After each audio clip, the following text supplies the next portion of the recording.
Welcome back, Driven Woman Entrepreneur. If you were not here last week for our amazing guest interview with Nicole Khalil, please do yourself a ginormous favor and listen to that episode right after you listen to this one. She is someone I have so much respect for and really, really loved co-creating that interview. And I've been thinking about it an awful lot. I decided to record this episode after re-listening to that interview with Nicole. It was literally that good. Even though I was obviously there for the interview, I listened to it again once it was released. And the reason why is because something I am noticing a lot is what I'm calling the crisis of confidence. The crisis of confidence among female business owners. And I'm seeing it especially at this time, the beginning of the year, 2023. A lot of women started businesses at the beginning of the pandemic, and there are many, many, many others, like myself, who have been self-employed for a decade or longer. Many of us struggled during the pandemic, and others of us got launched into businesses we never expected to have as a result of the pandemic. Now here we are, almost 3 years later, and the business landscape is changing. It is not your imagination. If it feels like 2022 was actually a harder year for you as a business owner than 2020 or 2021, that's a reality. My business coach and trusted advisor, Tara Newman, validated that for me. We are in a challenging landscape right now. And I think there are many reasons for this crisis of confidence that so many of us are feeling that actually has us just a little bit paralyzed right now. So I want to guide you through this. I want to break it down with you, share how I'm experiencing this crisis of confidence, and hopefully by the end of this episode, create a little bit of clarity, create a little bit of confidence, and a little bit of direction for the future. That's my goal. You see, this crisis of confidence is not because you have trust issues, although you might, I do, but because so many of us, whether we are relatively new at business ownership or we've been in the arena for a long, long time, the marketing messages we have all absorbed in the last few years have really created a sense of mass confusion and at times mass hysteria. The number of people who are pushing this ridiculous magical scenario that starting a business, growing a business, scaling a business, leveraging a business, and creating passive income is easy, fast, fun, and you can almost do it in your sleep. It is simply a lie. It sells a lot of courses and programs and all sorts of other things. It sells people on a dream. It sells people on an idea. It sells people on a belief, and it indoctrinates people into an identity. I mean, if it really was true that literally anybody could start, grow, leverage, scale a business, then why have we read for years, maybe decades, that the significant majority of small businesses fail? Like, yes, I understand we are in a new frontier because of the internet and social media and all the wonderful tech tools that we now literally have at our fingertips. But business ownership is hard, no matter how many tools you have, and no matter how many hacks or tips or tricks or strategies you learn. It's hard. It is literally hard to be where the buck stops. It is hard to be the decision maker on everything large and small. It's hard to manage people, whether they are contractors, remote workers, or your sister working with you from the back bedroom of your house.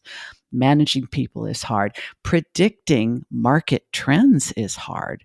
Watching how things change in the economy and how that trickles down to your specific niche market and business model based on major events in the world, events in the world like wars, changes in our economy, changes in our political leadership.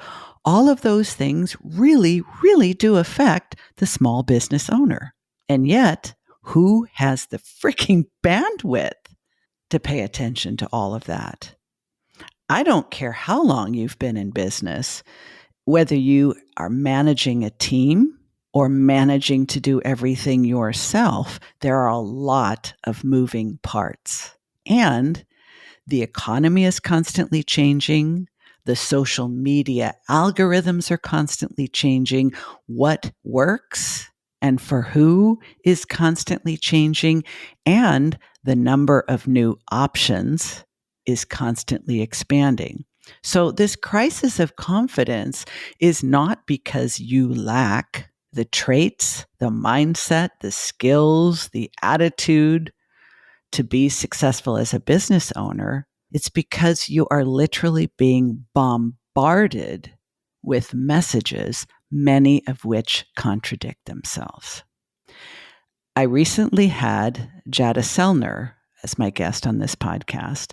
We talked in great detail about her book, She Builds, and how her idea of a female-centric model for business ownership is so important because women are different.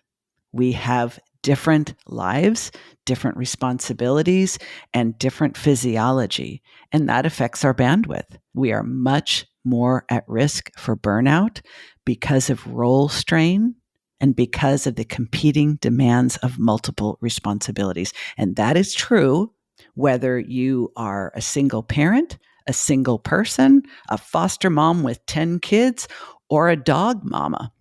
We have competing responsibilities and multiple demands on our time, not to mention a physiology that is not always predictable, right? So many things have been changing in the last few years, and we are told that what we need to do is be committed and be consistent. You know how hard it is to be consistent at anything? And I mean anything. I remember when I was a young mom with 3 littles, and of course I heard from all the parenting experts, as well as well-meaning moms of older kids, that if you can't be consistent, don't do anything. Well, I'll tell you what, enter real life. I found it really difficult, both as a married mom of 3 and as a single mom, parenting on my own for a decade of 3, to be consistent about everything. It's really hard to be consistent because shit happens. All kinds of shit happens. Some of it is expected shit. Some of it is unexpected shit. Sometimes it's compound shit because you got multiple shitty things happening at once. But being consistent, if that's the message, we need to be consistent in our business, whether that means as a content creator, you need to be consistent. You need to get your content out, your blog, your podcast, your YouTube every single week, or what? You need to be on all the social media platforms or on the social media platform that you have committed to multiple times a week or day. I mean, it gives me a headache just to think about it. Just keeping up with the demands of marketing your business. Forget about everything else. Forget about actually running your business. Forget about serving your clients. Forget about the bookkeeping. Forget about the invoicing. Forget about serving the clients. Forget about all of that. Just the marketing piece alone is freaking exhausting. So what do we believe? What can we believe? Who can we believe? The more voices you listen to, the more opinions you get, the more confusing it is. And what I see again and again and again is that as women business owners, we're being told you need to be consistent. You need to show up in an authentic way. You need to give away, give, and then ask. And all of this kind of sounds okay in theory. And I have certainly done or attempted to do 110% of it. But what you begin to realize after a while is that none of it is sustainable. There are too many moving parts. You are stretched too thin. It literally feels like you're like one bad cold away from the whole house of cards collapsing. This affects your ability to eat healthy, to exercise adequately, and to even get enough restorative sleep on a frequent basis. So, what are we to do? This probably sounds like either a self indulgent rant or I'm trying out for the role of doomsday prophet. None of that is true. I am in the position to hear from, listen to, and in some cases, help female business owners, just like you, just like me. And what I am hearing in February 2023 is that we are fucking exhausted. And this year is just beginning. Many of us are doing our taxes right now and are coming to grips with the realization that 2022 was not such a great year revenue-wise. It's not like we didn't know it, but when you do your taxes, the cold, hard truth is right in your face. This tends to cause us stress, worry, fear, anxiety, and I don't have to tell you how hard it is to create consistent quality content and serve before you ask. Because when you're afraid, when you're stressed out, and when you're exhausted, you go into survival mode, don't you?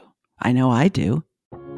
Hey there, it's Diane, and I want to thank you for being a listener to the Driven Woman Entrepreneur podcast.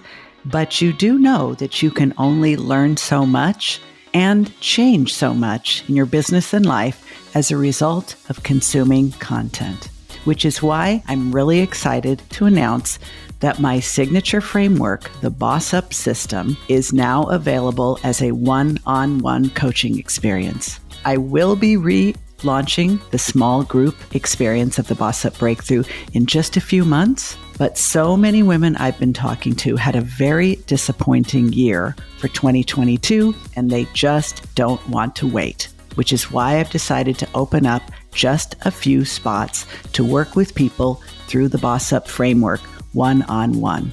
How to know if this is right for you and if this is the right time? Ask yourself this.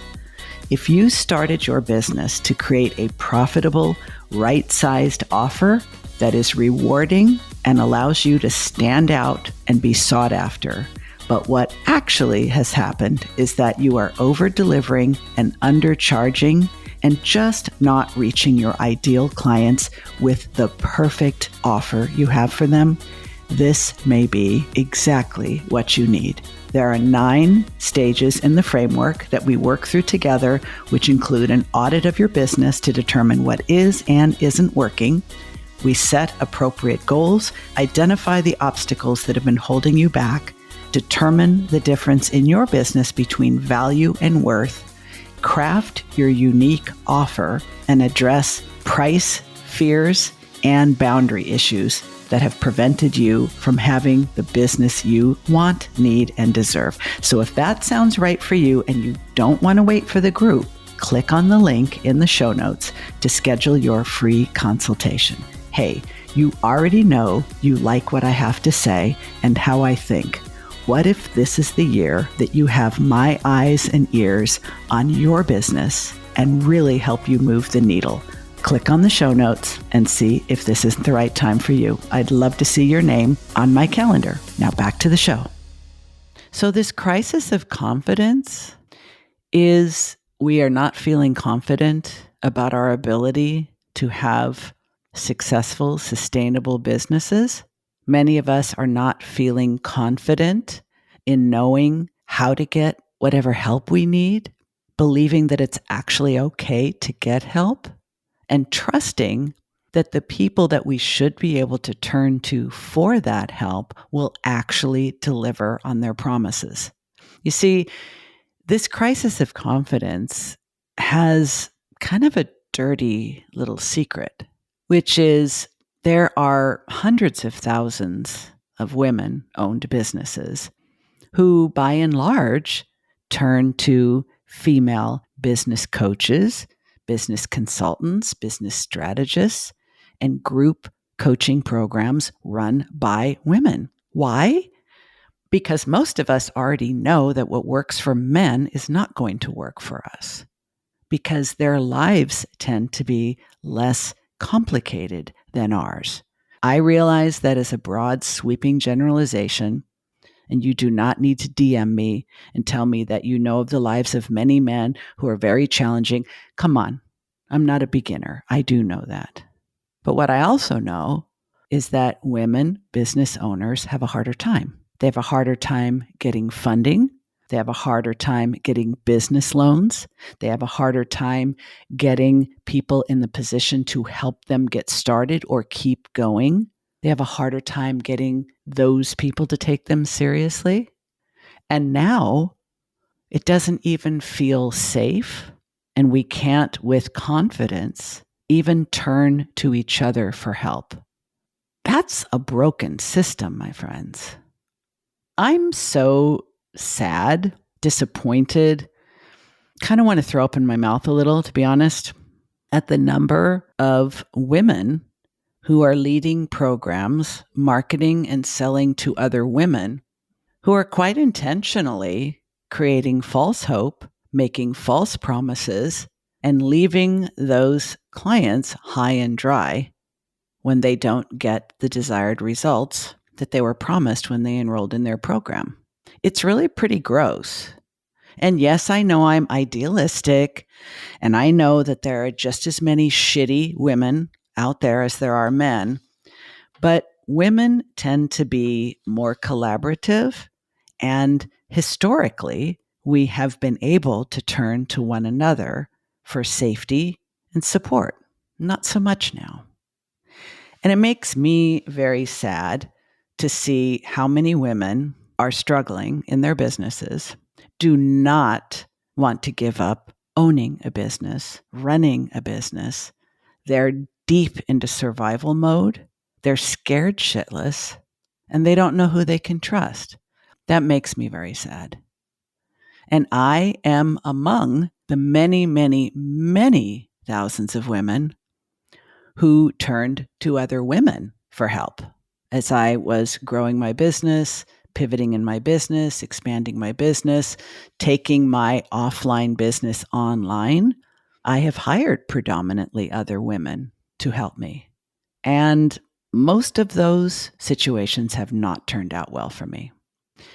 So what do we do from here? Do we despair? Do we disparage? Do we throw up our hands? Do we give up? I know I'm not going to do any of those things. One of the things I am trying to do is be a voice for honesty and having a no BS approach to speaking the uncomfortable truths. May not make me popular, but I guarantee you I sleep better at night.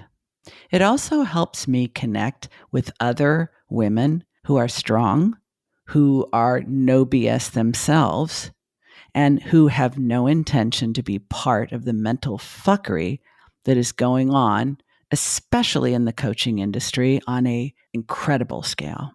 They are part of the just say hell no to all that nonsense club.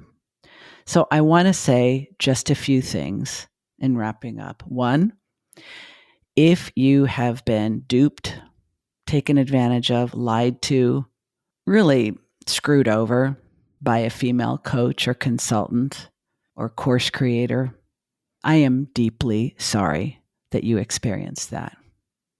And I want you to make a commitment to yourself that you are not going to maintain that as your frame of reference for getting help in the future. Not everybody is like that. I hope that that experience helps you be more discerning, be more discriminating, and maybe not get so caught up in the moment, because it's been said for many, many years, if something sounds too good to be true, it probably is. I want you over time to be able to reconnect with your ability to trust and your own inner wisdom, your intuition and your instincts. I happen to be a fan of TikTok, and I see a lot of people talking about narcissistic abuse on TikTok. And it really, really reminds me of so much of what's gone on in the coaching industry in the last few years, propagated by both men and women. I think I'm just a little bit more disgusted when it's women, although that's probably sexist, right? So you're not the only one. You will recover from this. And one of the things I really want to encourage you to work on recovering quickest is your ability to trust yourself. When you can trust yourself to make good decisions, you will eventually be able to trust that you can hire someone else to help you move forward. Now, I happen to be a business strategist, mentor, and coach, but I'll be the first one to tell you, not everybody needs to hire someone like me. In fact, plenty of people don't. Some people do. Some people will reach a point where they're no longer beginners. They've laid the foundation. They know how to attract customers, maybe not consistently, maybe not the best fit customers, but they know how to market their business. They know how to sell people their goods or services. They know how to manage at least the basics of the money part of their business. They know how to keep the wheels turning. They know how to network. But usually when somebody decides to schedule a free consultation with me and is thinking maybe this is a person who can help me, they're usually in one of the following scenarios. They're either someone who's been in business for several years. Lots of times I work with accidental entrepreneurs. They never expected to be in business, but they just started doing something. They got good at it. Other people noticed. They became interested in that thing. They said, hey, could you do that for me? Could I pay you to do that for me? And one thing led to another.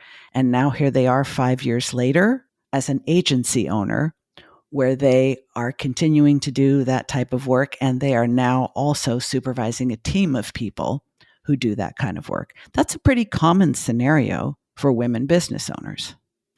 But they realize they're working too many hours for the money they're making. They are not feeling in control of the business. They feel like there's a lot of what I call gaps and overlaps.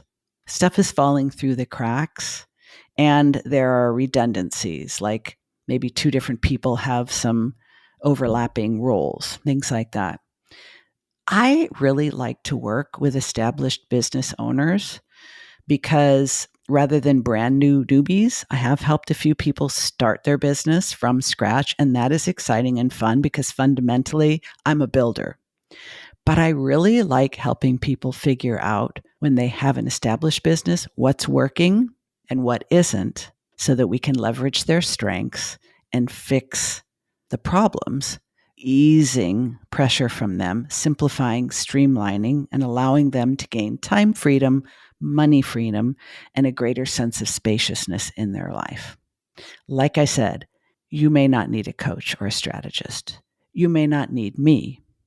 But if you do, and you have been listening to this podcast for a while, I hope that you won't let a crisis in confidence hold you back indefinitely. I hope that you won't think, well, she actually sounds pretty good on this podcast, but I don't know. I've been impressed with someone who sounded good before and then I got screwed over. I get it. I totally do. And it's one of the reasons why I do a free consultation instead of a discovery call. Because with a free consultation, I'm going to give you direction and you're going to go away with more confidence and clarity than you had before you got in that call, whether I invite you to become a client or not. Why do I do that? It's not because I enjoy wasting my time. I do a screening procedure. I don't literally give free advice to people, but I want more women to succeed. I want more women to be successfully self-employed. Not a week goes by that I don't hear from someone that they just lost their job. Some of these people have kids and they are the head of household. And I will tell you, I will never forget the experience of being a single mom of 3 kids for a decade and feeling the pressure to keep our little boat afloat, knowing that my boss could have redlined me without missing a beat. So I really do believe that even if you choose to have a full-time job, I think every woman who has the bandwidth should have something of her own. I feel very strongly about that. Not everybody needs to be self-employed. Come on. Not everybody needs to have their own business. But if it's a must for you, if you are absolutely committed to the lifestyle of being your own boss and you're struggling, not because you don't know what to do, but because you're doing so much, it can be really hard to take a step back and look at your business objectively. That is the gift of a skilled expert coach or strategist. They are not in your business, but they can put their eyes on your business in a way that you are simply too close to be able to do. I have worked with a number of business coaches, and every single one of them literally blows my mind with the observations they make almost immediately that, I think myself as a pretty smart person, just didn't see it, couldn't see it. Too close. So I know I've been really ranty. I won't apologize because there's a reason for it. I see you. I see your struggle. I see your frustration. You are not alone. You're not doing anything wrong. If you are able to get someone to help you, please do. Please do. This is a really tough road to walk alone. And there are decent, honest people who won't blow smoke up your skirt and leave you high and dry. Trust me. And if I'm not the person for you, I might know someone who is. So send me an email or DM me on LinkedIn or Instagram. I respond personally to every message. Next week, I have the pleasure of introducing you to someone very special to me, a consultant that I have worked with for a good little while now. And we are going to be talking about marketing and what's important about standing out and how to do it. So make sure you come back next week. And if you missed last week's interview with Nicole Khalil, all I can say is chef's kiss. Check it out. That's it for now, ladies.